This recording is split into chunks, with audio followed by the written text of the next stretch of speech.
Assalamualaikum warahmatullahi wabarakatuh. Perkenalkan, saya Alfa Aflaha dengan NIM 1712422 D4 Administrasi Perkantoran Digital. Di sini saya akan memaparkan strategi komunikasi untuk memenuhi sebuah tugas mata kuliah keterampilan komunikasi. Baik, di sini ada strategi komunikasi. Strategi komunikasi yang efektif adalah perencanaan cara penyampaian pesan agar mudah diterima, dipahami, dan menghasilkan respon sesuai dengan tujuan.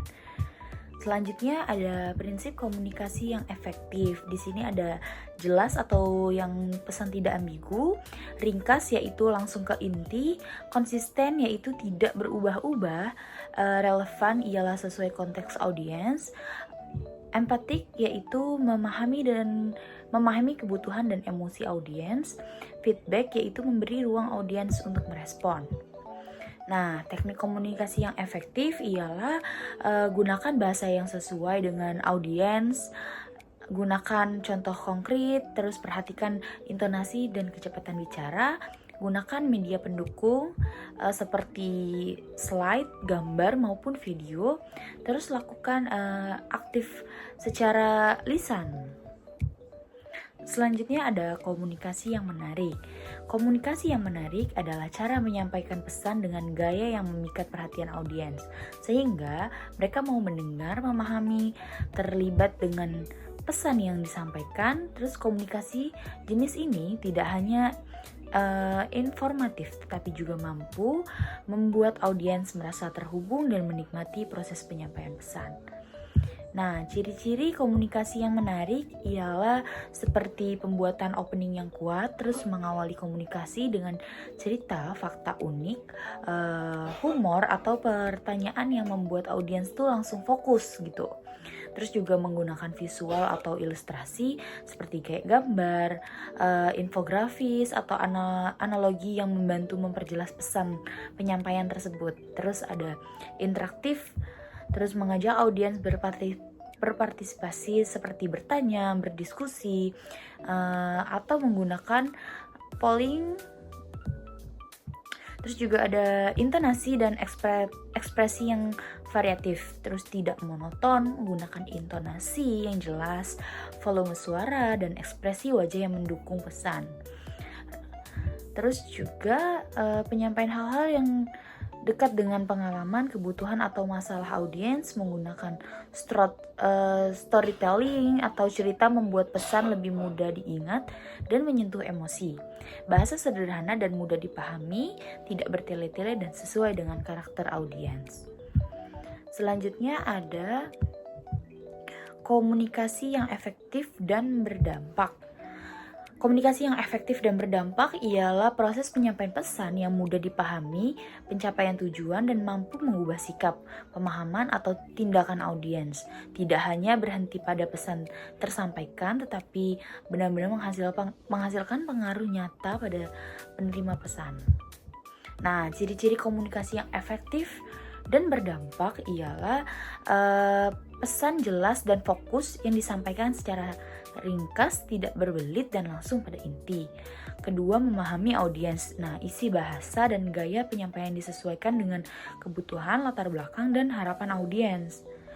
Dan yang ketiga, bisa membangun koneksi emosional dengan menggunakan cerita, contoh nyata, empati, sehingga audiens merasa lebih terlihat gitu dan lebih terlibat.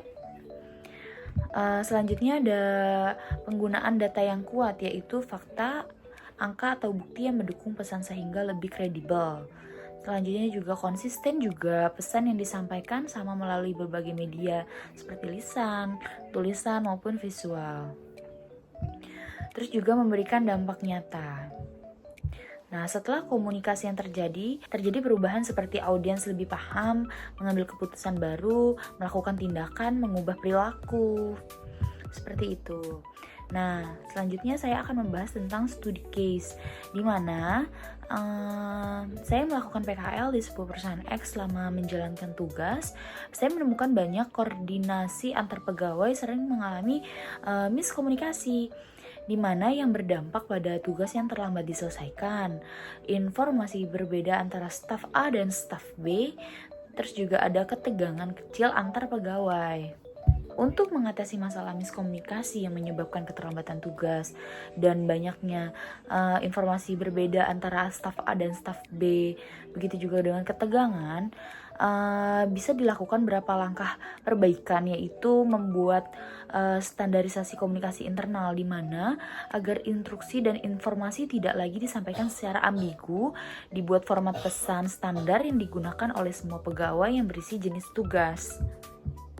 Detail instruksi atau deadline, penanggung jawab, juga standarisasi ini membantu pegawai memahami tugas dengan lebih jelas dan konsisten.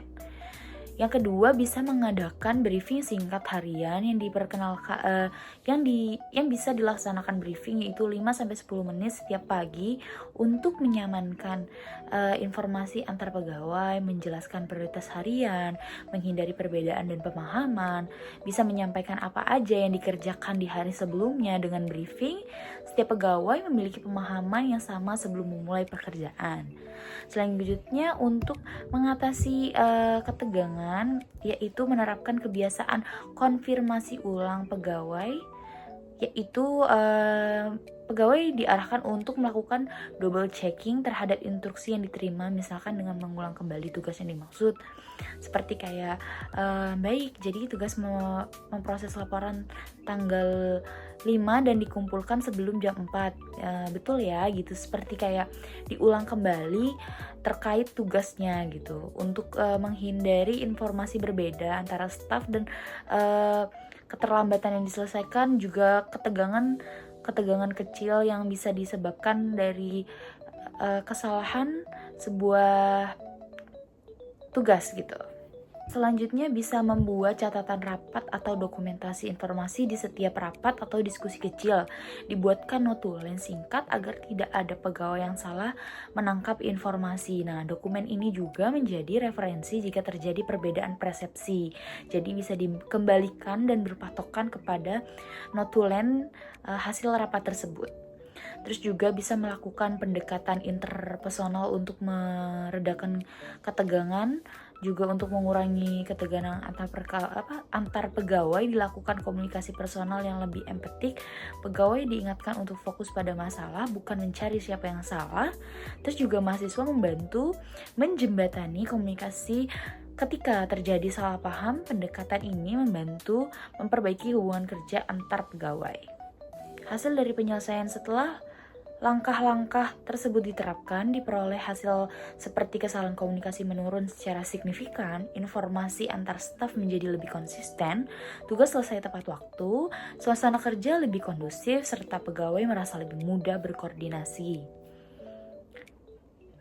Selanjutnya ada kesimpulan, di mana strategi komunikasi yang efektif, menarik, dan berdampak merupakan kunci penting dalam menciptakan alur kerja yang teratur, hubungan kerja yang harmonis, serta pemahaman informasi yang konsisten dalam sebuah organisasi. Komunikasi yang dilakukan secara jelas, terstruktur, dan disesuaikan dengan kebutuhan audiens mampu mencegah miskomunikasi dan meningkatkan kualitas koordinasi antar pegawai. Nah, selanjutnya studi case di perusahaan X menunjukkan bahwa miskomunikasi seperti instruksi yang tidak jelas, informasi yang berbeda antar pegawai, serta gesekan kecil dalam hubungan kerja berakar dari komunikasi yang tidak terorganisir. Melalui penerapan strategi komunikasi yang tepat seperti standarisasi pesan, briefing harian, kebiasaan komunikasi ulang, dan memisahkan grup komunikasi serta dokumen rapat, masalah tersebut dapat ditangani secara efektif.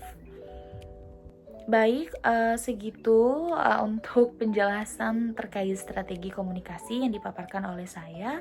Sebelumnya kurang lebihnya mohon maaf. Wassalamualaikum warahmatullahi wabarakatuh.